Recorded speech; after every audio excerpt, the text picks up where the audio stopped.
I'm going to show you how to upgrade your go-kart's brake system when you already have a really high-end brake system on your go-kart. So the brakes on this kart, they're rear brakes. They act on the rear axle. They're really good. They're quite high-end. They're a good brand and everything works perfectly. But we're putting a 40 horsepower engine on this kart and we need more. So this is what we're planning to do. We've just received some parts this week and we're just gonna we've just unboxed things and we're gonna have a bit of a look. This go-kart's rear brakes, as you can see, they have a ventilated disc with a twin piston, really nice caliper. Everything's quite high end. It's actually a shame to take it off. And they're 5-inch wheels. We've got 3 stud rear rims and spindle mount front rims. And for starters, we've got these wheels here that turned up. Both the front and the rear rims are 3 stud with a spindle in through the center of the front rims. What that means, and the reason that we got new rims to do a brake upgrade, is because when you get into a quite high-end sort of kart that's going really fast, rear brakes just aren't enough. And what you do is you go to front brakes. This is the brake system that we've received this week. It has front brakes, twin master cylinders with bias adjustment, and a really big rear caliper and disc. Show you the rear caliper first. The rear caliper is a twin piston caliper, and the disc itself is a much larger diameter disc than what's on the kart. So this in itself is quite a big upgrade, but this is definitely not the star of the show. The master cylinder is also quite cool. There are 2 of them, and you can see on the back here, you've got this linkage with an adjustment. And the adjustment really just adjusts the fulcrum. So this rod here the pedal acts on this rod. And if you change where the rod sits in between the 2 push rods for the master cylinders, it will adjust which one gets more pressure than the other. Obviously, you can put them in the center. You can put that pin in the center and it should, in theory, act on both push rods equally, giving you equal power to your front and rear caliper.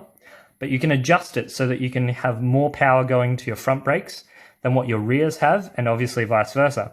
So if you're on the tar track, and what every car has and most motorsport applications have is more power going to your front brakes. So when you dive into a corner and all the weight is on your front tires, they're doing all the work, and generally your front brakes are bigger. So that's usually where you want the power going to, is your front brakes. So we can adjust that in, but for me, on the dirt, the rear brake works really well because I can just smash it, initiate a slide, and just power on. Now, you can also do that with these by adjusting the bias and taking a lot of power away from the front brakes and giving it to the rear brake. So all of that is super tunable and it's very adjustable, and that's really exciting because I'm very keen to start mucking around with that. Another cool thing to note is the braided lines. The braided lines are a really cool feature. They, if you're from the car world or motocross enduro bike world, that's not commonly a manufacturer's sort of first go-to. You generally get rubber lines, and it's an upgrade to then go to a braided line. So when you're looking at that, that's quite cool just to have that in itself. Now, the star of the show, the front brakes. This is really exciting because go-karts don't usually run front brakes up until you get into the superkarts, the really quick, really powerful karts. In Australia, there's a few different classes of superkarts, and the international karts, the really high-end, really powerful karts, they go over 200 kilometers an hour, and they really need brakes on every tire. We won't be doing those sorts of things, but it's really cool to have this and to be able to muck around with it. So the the whole spindle assembly, as you can see, it's similar. It bolts on in the same position. It has the same arm on the back for your steering, and it has this bracket welded onto it that your caliper attaches to. The caliper itself is really nice, twin piston, anodized. It you know, it then obviously it acts on the disc. So this disc they're quite small really, but it's quite good quality. Like, it's ventilated and cross-drilled, and you actually can't really go to a much bigger disc on the front of a go-kart because of the size of the wheels and tires. So if you picked it up in your hand, you would think it's quite funny to see something this small, but it really is exactly what's needed for a go-kart. These locators here locate on the hubs. So your wheel hub slides over here and acts on this hub here. And as your wheel is turning, it's completely locked to your brake disc, which can then be acted on by the brake caliper. It's still spindle mount. They're 25mm spindle mount with wheel bearings in the hub, and then a single nut holding your wheel assembly on. And that's a quick overview of our brake system. Once we get it on the kart, we do some testing and tuning. We'll be recording all of that and letting you know with some feedback how it compares to the rear brake setup at the moment.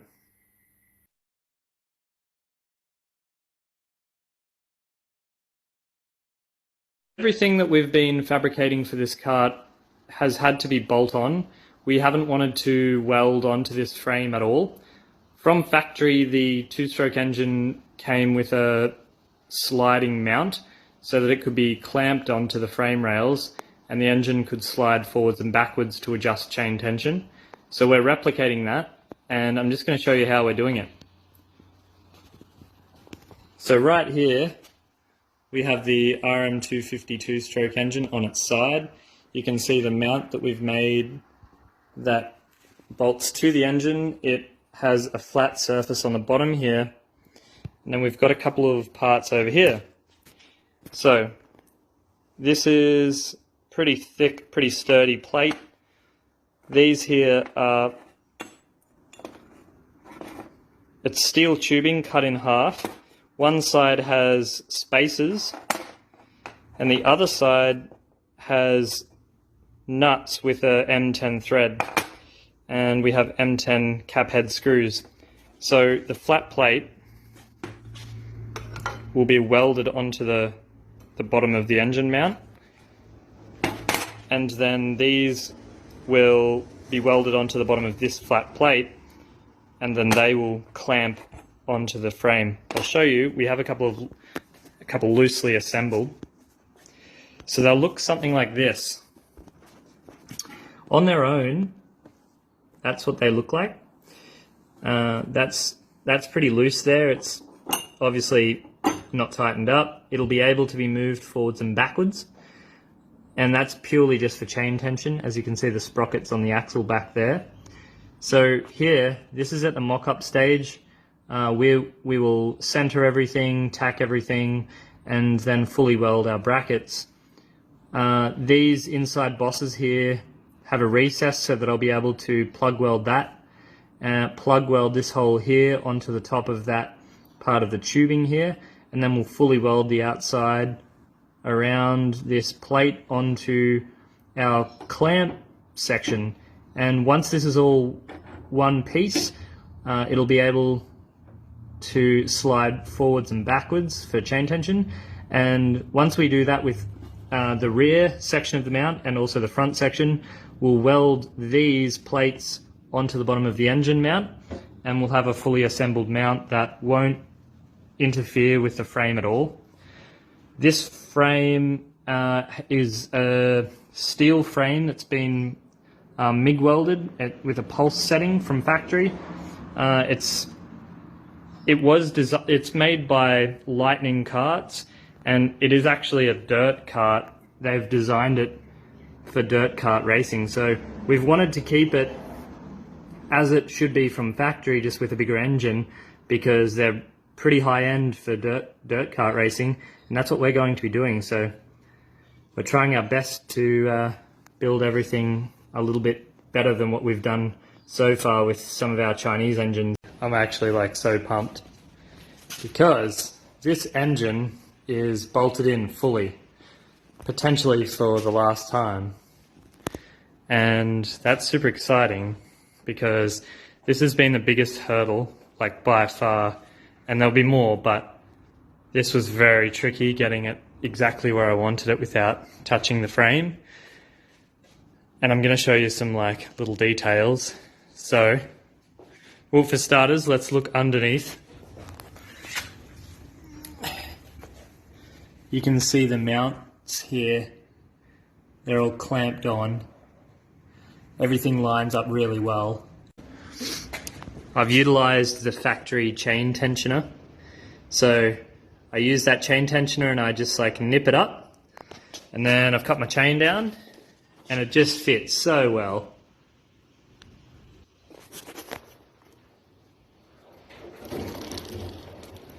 Everything just works really good.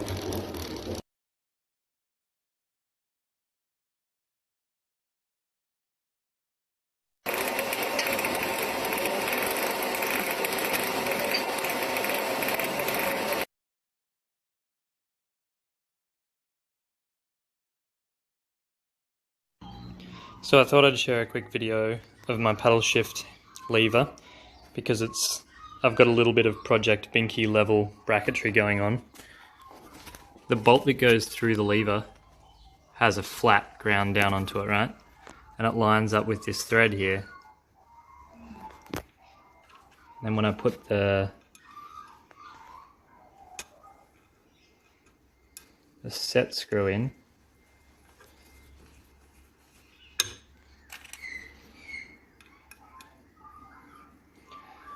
the set screw has a flat here that the shoulder seats onto. When you tighten the set screw up, the head of the set screw is tightened down onto the flat, and it's also tightened down onto the bolt. It had to be that way because it actually sits with the bearing carriers like this, so it needed enough clearance so that it wouldn't touch the bearing carriers. It worked out well. Tonight I want to show you some brackets that I've been making to mount the paddle shifters, just because there's like way too much work going into it.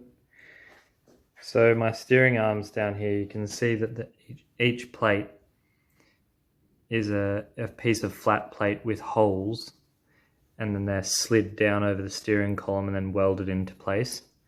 I want to recreate that for my bulkhead. So I've made these little plates here, which will slide down over the steering column, and then they'll be welded to the side of this bulkhead here, which has 6mm nuts tacked underneath. It's all folded 3mm plate. So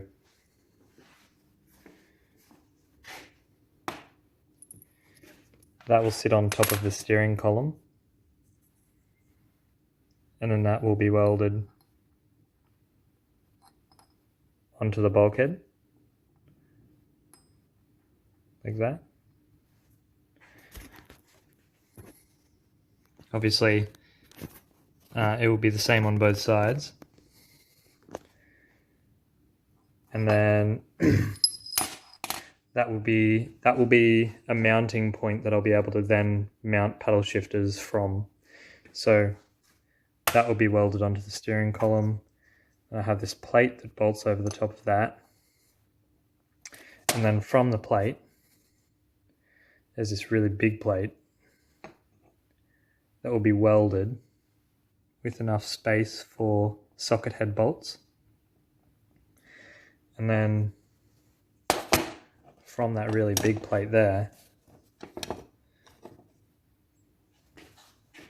we then go to the actual shifter mount itself. So that sits against the shifter mount like that, and it will be welded and gusseted. This is also 6mm plate, so it's like fairly hefty for strength, obviously, but I will also be putting holes in it because it doesn't need to be as heavy as it is. But yeah, that's they're all the bits and pieces. And funny story, they're my failed attempts. So this is like hopefully the final attempt. So I've tacked it together.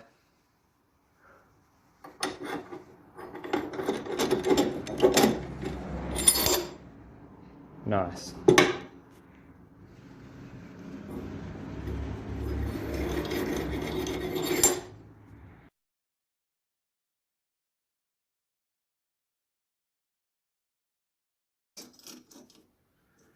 So at the moment,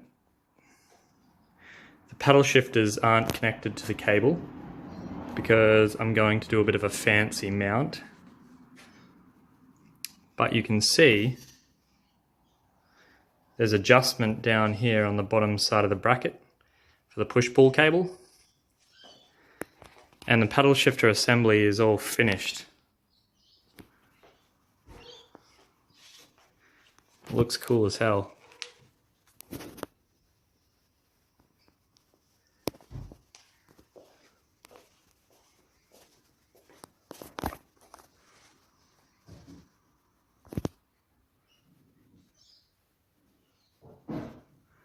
So when I thought about this cable here, my first thought was like, yeah, sweet, I'll just drill a hole through the lever, captivate it with nuts on each end of that cable, and done.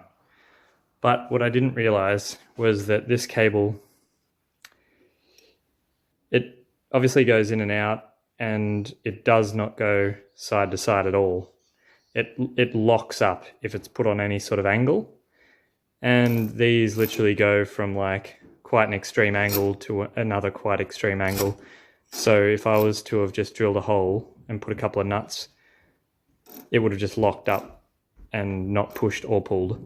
So what I'm going to do, and I'm hoping it works out well, is I'm going to put a hole right here and use a rose joint, like a Heim joint, and run this through a Heim joint so that no matter what angle this is on, it always has the ability to pull straight.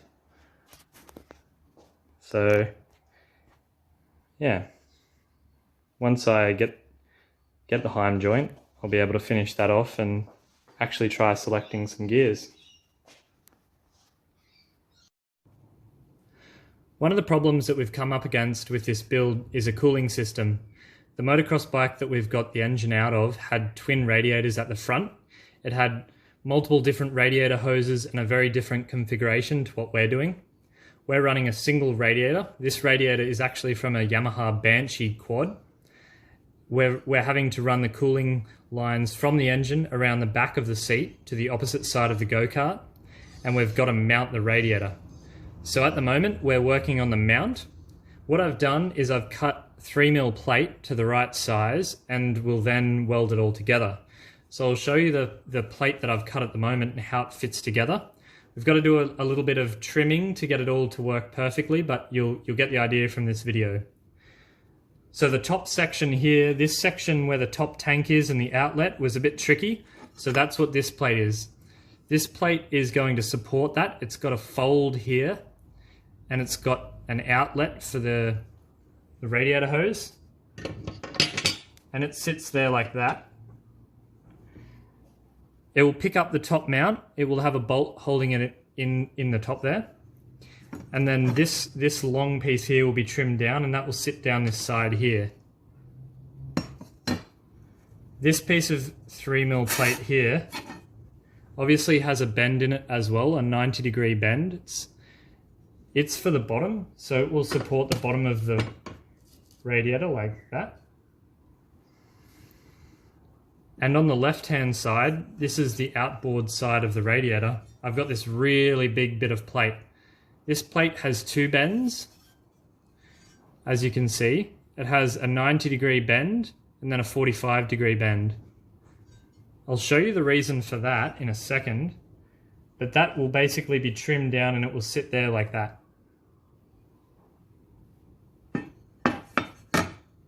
Once we get this all tacked together, we'll then use some bushes to mount it. Now we have these little spacers here. These spacers will accept an 8mm bolt, and they push through the rubber grommets, and the rubber grommets will isolate the radiator, so vibrations shouldn't affect the radiator too much. If you solid mount a radiator, they will crack and then leak, and your engine will overheat and you'll have a big failure. So it's very important to use rubber mounts and isolate the radiator from the chassis.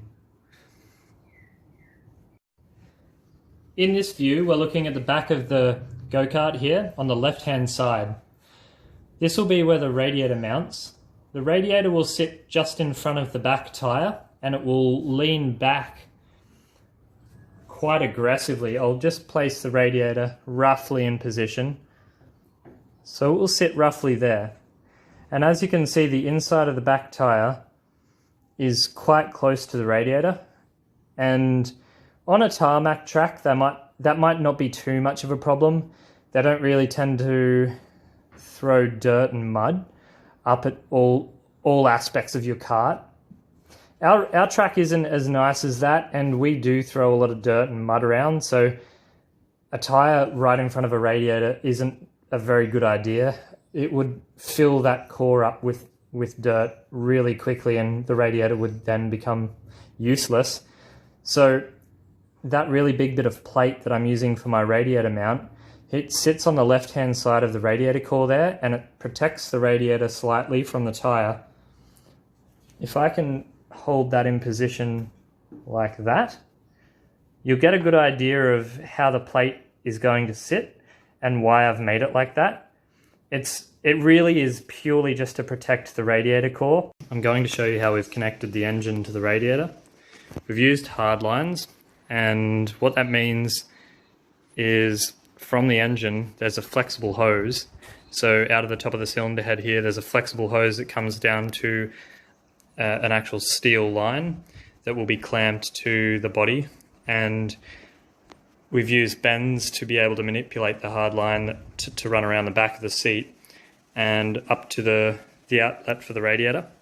We've done the same for the bottom, which had a little bit more to it. The bottom hose here obviously is tucked right down underneath the chassis, and then it runs along with a couple of bends, and then it actually joins to a separate, so they're two separate hard lines with a flexible hose in between, because this hard line that goes through the engine mount here will actually get welded onto the engine mount. It'll be one with the engine mount because it's just so tight, like there is no space. Once the chain goes on, you can see I've marked the chain there. There is no space for that, but it'll be out of the way of the tyre, and then it goes to another flexible hose up to the water. So we're very close to a first start. Everything's mocked up. We've finished the shifters, but it won't run. Now, I've got everything out of the intake. Everything looks like it should be working. I've got spark. I'm using some Aerostart just to see if it fires, and it won't. So I'm having some close inspections, and I'm looking at my reed block here. And if you're familiar with two-strokes, you'll know what a reed block is and what it does. So this has been disassembled. I've just been looking at it, and you can see here there's a bit of a difference between what it should look like and the top side, which is missing a piece here, and with part of the reed missing like that, it's actually exhausting out through the intake, and I really want to try and start it. So I've found some plastic that's the same shape as that, and I've sacrificed an old oil tub and made myself a little piece of plastic here, and it should do the trick. And we'll see if we can get it to fire up.